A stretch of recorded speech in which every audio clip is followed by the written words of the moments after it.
Hello, my friend. Take a slow breath. Welcome to SoftPodcast English, your calm space to learn and grow in English. Here, we don't memorize rules, we feel the rhythm of real conversation. I'm your English coach, guiding you through the phrases that native speakers use every day in cafes, offices, friendships, and all the small moments that build connection. So wherever you are walking, cooking, or winding down, just relax. Let's begin our quiet journey through daily English. Phrase 1. How's it going? It's one of the most natural greetings in English. It means, how are you? But softer, lighter, like a friendly tap on the shoulder. When a friend sees you at work or on the street and says, hey, how's it going? They're not looking for a deep emotional report. They're just opening a door for connection. You can answer, pretty good, thanks. Not bad, just busy. All good. What about you? Think of it as social glue. When you say it with warmth, even a stranger feels seen. Phrase 2. I'm just chilling. This phrase is beautiful in its simplicity. It means you're relaxing, doing nothing special, enjoying the quiet side of life. When someone asks, what are you doing? You might answer, nothing much, I'm just chilling. It's the language of ease. You can use it on a Sunday afternoon or after a long day when you finally put your phone away. A quick pronunciation tip. Native speakers often say it like chillin' without the final G. It sounds informal, friendly, light. Phrase 3. Grab a bite. To grab a bite means to eat something quickly, a sandwich, a snack, a small meal. If your friend says, hey, wanna grab a bite after work? They're not inviting you to a full dinner. It's about catching up casually. When I lived in London, I used to meet my colleague every Friday to grab a bite before heading home. That half hour of simple food and laughter felt like therapy. Language grows best in those small, honest moments. Phrase 4. Call it a day. This means to finish what you're doing to stop working for now. Maybe you've been studying for hours or fixing something around the house, and you finally say, let's call it a day. It's a phrase of healthy boundaries. Phrase 5. Take a break. 3 simple words, yet so full of wisdom. When your mind feels heavy, take a break. It doesn't mean quitting. It means letting the brain breathe so you can return stronger. When my students push themselves too hard, I remind them, language needs rest too. You absorb English better when you take pauses. So, next time you feel stuck while studying, whisper to yourself, take a break. Phrase 6. Run errands. This one paints a picture of daily life. To run errands means to do small tasks outside, go to the bank, pick up groceries, send a package. You might say, I can't join the call right now. I'm running errands. In English, this phrase shows responsibility and rhythm. It's how adults describe their busy but ordinary days. Phrase 7. Keep in touch. A soft promise wrapped in words. When you say, let's keep in touch, you're telling someone you want the connection to stay alive, even if you're far away. We use it when someone moves to another city, changes jobs, or simply walks out of a shared chapter. It's more emotional than, see you later. I still remember a student from Korea who whispered this phrase to her classmates on graduation day. She said, let's keep in touch. It carried gratitude, hope, and maybe a little sadness all in one line. Phrase 8. In a hurry. This means you're short on time, moving fast, maybe even stressed. Sorry, I can't talk now, I'm in a hurry. It's polite and clear. Native speakers use it constantly because modern life is full of rushing. But remember, being in a hurry shouldn't be your permanent state. Phrase 9. Pick up. This little verb is a chameleon. It can mean to collect someone or something, to learn something new, or even to answer a call. Examples. Asterisk, can you pick me up at 7? Asterisk, I need to pick up some groceries. Asterisk, she picked up Spanish so quickly. Phrase 10. Just in case. A gentle, caring phrase. It's what we say when we want to be prepared for something that might happen. I'll bring an umbrella just in case. Take some cash just in case the machine's down. It's cautious but calm. It shows foresight, not fear. In relationships, we sometimes use it to show care. Message me when you get home, just in case something happens. Phrase 11. Get things done. To get things done means to finish what you need to do to complete your tasks efficiently. It's one of the favorite phrases of organized people, and also a quiet mantra for those trying to stay motivated. You might say, I stayed in this weekend to get things done. It carries a subtle strength, a calm determination. It doesn't mean you were rushing, it means you were focused. Phrase 12. Catch up. This phrase has two main meanings. First, it means to reconnect with someone after a while. Let's catch up soon. Second, it can mean to get back on track after falling behind. I need to catch up on my emails. It's a kind phrase that assumes we all drift away sometimes, in work or friendship, and that reconnecting is natural. When I meet an old friend for coffee, we don't start with explanations or guilt. We simply say, it's so good to catch up. And the time melts away. Phrase 13. Out of order. Something out of order simply doesn't work. Maybe the elevator, the printer, or even your morning routine. Sorry, the coffee machine's out of order. But beyond machines, it can also describe situations or behavior that's not appropriate. His comment was out of order. In both cases, it points to imbalance. Phrase 14. On the go. This means being busy, always moving, living a fast-paced life. I've been on the go all day. It's a phrase that belongs to modern urban life, coffee cups, meetings, quick lunches. But it's not always negative. Sometimes it shows energy and passion. Still, when you say, I'm always on the go, remember to ask yourself, when do I pause? Phrase 15. Make the most of. This means to use something fully, to enjoy or take advantage of it before it's gone. Let's make the most of this weekend. It's one of my favorite English phrases because it carries mindfulness inside it. It teaches gratitude for time, people, and moments. One of my students once told me she started saying this to herself each morning. Make the most of today. Her English improved not just in grammar, but in attitude.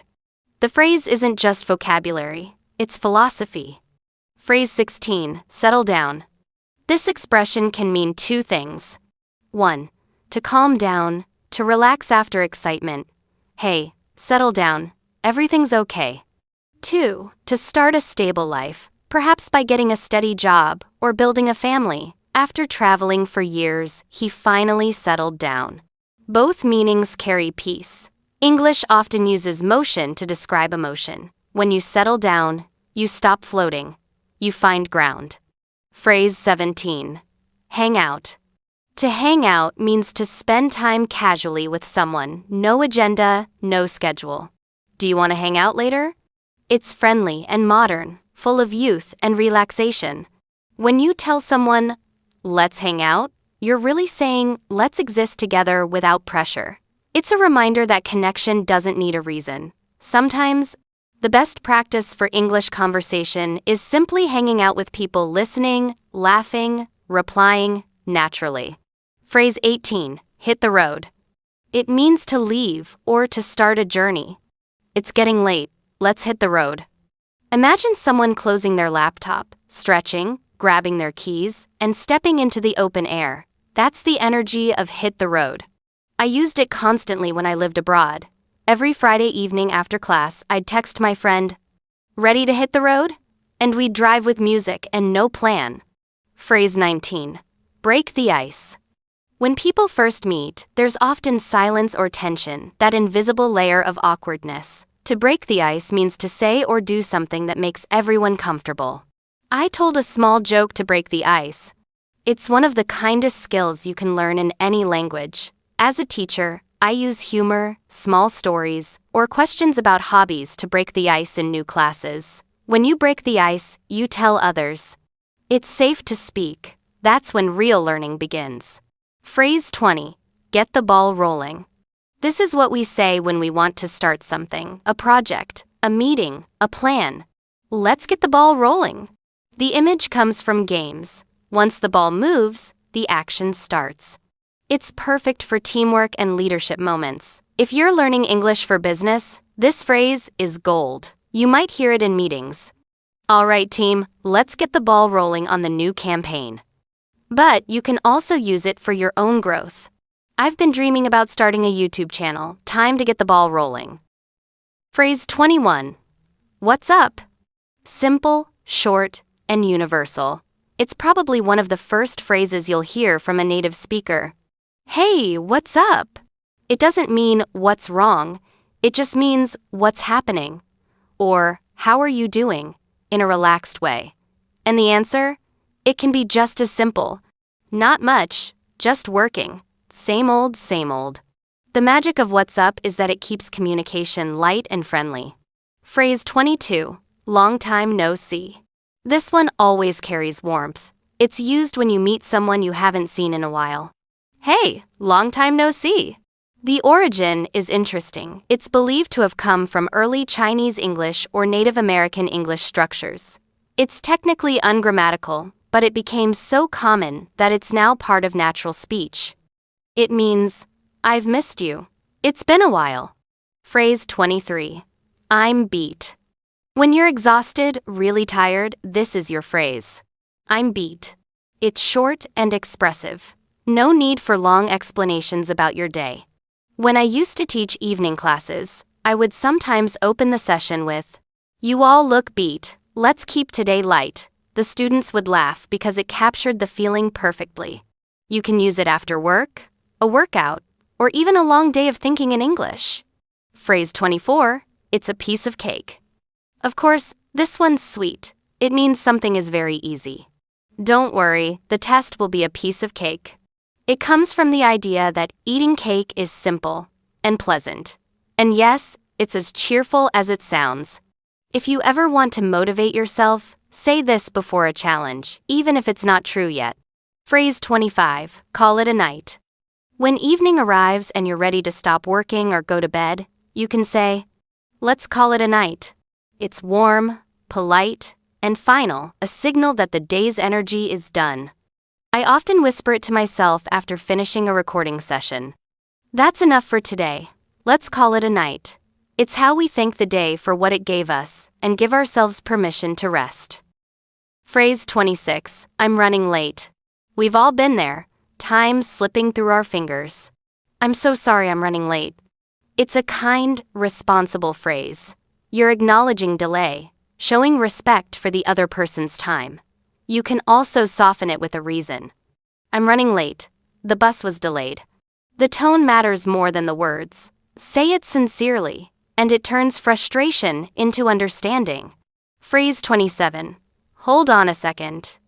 This is a lifesaver in conversation. When you need a moment maybe to think, check something, or pause, just say, hold on a second. I use it when students ask difficult questions and I want a breath before answering. It's also a good listening strategy. Instead of freezing, you buy yourself a second of calm.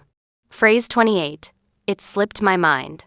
Ah, the phrase of forgetfulness, but said kindly. It means you forgot something unintentionally.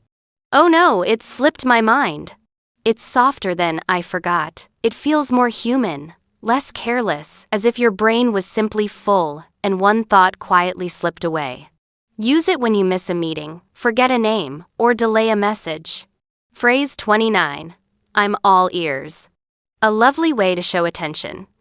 When someone says, I need to talk, you can smile and say, I'm all ears. It means, I'm listening fully. It's open-hearted English, perfect for friends, family, or even workplace empathy. You can say it sincerely, or playfully. Tell me everything. I'm all ears. Phrase 30. It's on me. This one's about generosity. It means, I'll pay for this. Don't worry, it's on me. When you buy coffee for a friend or treat someone after a good week, this phrase fits perfectly. I remember an elderly man in Dublin who taught me this phrase after he paid for my tea at a small cafe. When I tried to give him money, he waved his hand and said, No, it's on me. Phrase 31. Play it by ear. This means to stay flexible, to decide what to do as things happen. We don't have a plan yet. Let's play it by ear. It comes from music, where musicians improvise by listening instead of reading notes. So when you play it by ear in life, you trust your instincts. It's a good lesson for language learning too. You don't have to plan every word. Listen, respond, let your intuition lead. Phrase 32. Feeling under the weather. A soft, poetic way to say you're not feeling well. I'm feeling a bit under the weather today. It doesn't mean you're seriously sick, just tired, maybe a cold, or low energy. Phrase 33. Hit the hay. This one's a fun, old-fashioned way to say go to bed. I'm exhausted, time to hit the hay. It comes from the days when people slept on hay mattresses. Even today, it's used casually, often with a smile. Imagine saying it after a long, joyful day. All right, I'm done. Let's hit the hay. There's something comforting about old idioms that carry traces of human history. Phrase 34. It's not a big deal. When someone apologizes or worries about something small, this phrase soothes them. Hey, it's not a big deal. Don't worry about it. It teaches emotional intelligence in English, how to release tension with kindness. You can also use it for yourself. I made a mistake, but it's not a big deal. Phrase 35. I'm just pulling your leg. A playful phrase meaning I'm joking. Relax, I'm just pulling your leg. Imagine you tell your friend something shocking like, I won the lottery, and then laugh. I'm just pulling your leg. It's a kind form of humor, teasing without harm. It shows familiarity and affection. Phrase 36. Let's get down to business. When conversation drifts and it's time to focus, you can bring everyone's attention back with this phrase. All right, let's get down to business. It means, let's stop the small talk and start the real work. It's efficient but not rude, especially when you say it with a calm tone. I often use it with my advanced classes, after a few friendly jokes. Okay, friends, let's get down to business, time to practice pronunciation. And everyone straightens up, smiling, ready to learn. Phrase 37. I'm in the same boat. We say this when we share someone's situation or problem. You're stressed about the deadline? I'm in the same boat. It's a beautiful metaphor, two people floating together through the same storm. It creates instant empathy. Language isn't only about words, it's about telling someone you understand. When you say, I'm in the same boat, you offer comfort without fixing anything, and that's often enough. Phrase 38. It's up to you. This means you decide. Pizza or sushi? It's up to you. It's one of those phrases that gives control to the other person. In English culture, independence and choice are valued, so this expression feels respectful. But it can also mean trust. You choose the movie, I trust your taste. Whenever you use, it's up to you, you're really saying, I'm okay with what makes you happy. Phrase 39. I'm swamped. A friendly way to say you're very busy. Sorry, I can't go out tonight, I'm swamped with work. It paints a picture of being covered, almost drowning, in tasks. But it's still light-hearted, not dramatic. You can use it to protect your time without sounding cold. Phrase 40. Let's wrap it up. This phrase means, let's finish. It's used at the end of meetings, projects, or even casual conversations. Okay, let's wrap it up for today. It comes from filmmaking, when directors wrap up a scene. Phrase 41. Throw someone under the bus. This colorful idiom means blaming someone else to protect yourself. He forgot the report but threw his teammate under the bus. It's negative, a warning more than a phrase to use about yourself. It reminds us that integrity matters more than convenience. So next time a mistake happens, take responsibility. You'll build trust, and you'll sleep better too. Phrase 42. Spill the beans. It sounds funny, but it means reveal a secret. Come on, spill the beans. What really happened? It's light and playful, used with friends. If you're the secret keeper, you can say, I can't spill the beans yet. Phrase 43. Hit the nail on the head. A wonderful compliment. It means someone is exactly right. You hit the nail on the head, that's the real issue. Use it when someone understands a problem deeply. Phrase 44. Think outside the box. This means to be creative, to see beyond the usual solutions. We need a fresh idea. Let's think outside the box. It's common in workplaces, but also fits personal life. If you can't learn grammar one way, think outside the box. Sing it, draw it, act it. Phrase 45, take it with a grain of salt. This expression advises caution. It means don't believe something completely. He says he can run 10 miles without training. I'd take that with a grain of salt. It encourages healthy skepticism, not cynicism, just balance. Believe kindly, but verify.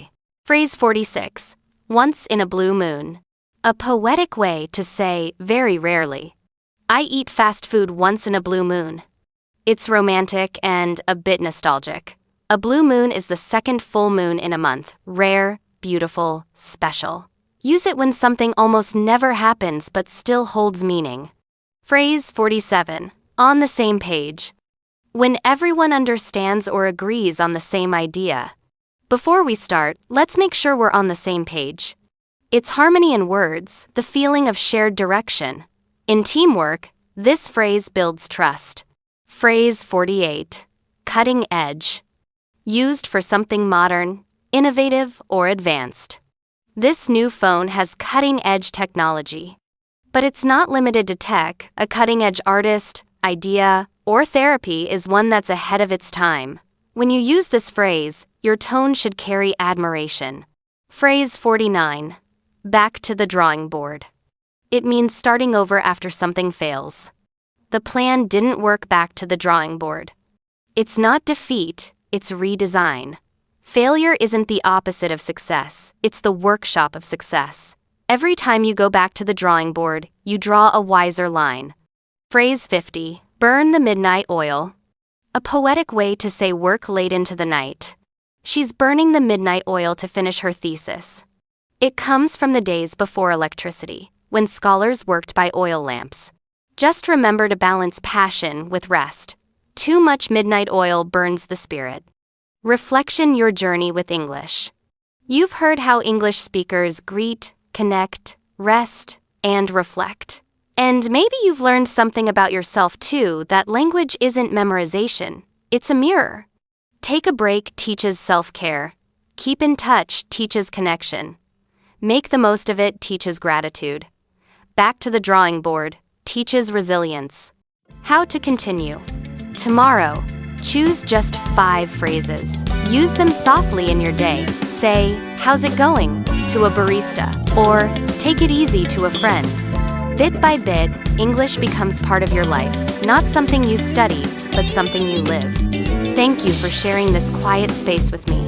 If today brought you peace or clarity, I hope you'll come back again. You've been listening to SoftPodcast English, where we don't just learn English, we feel it slowly, mindfully, beautifully. Until next time, take care of your mind, your voice, and your heart. And as always, keep in touch.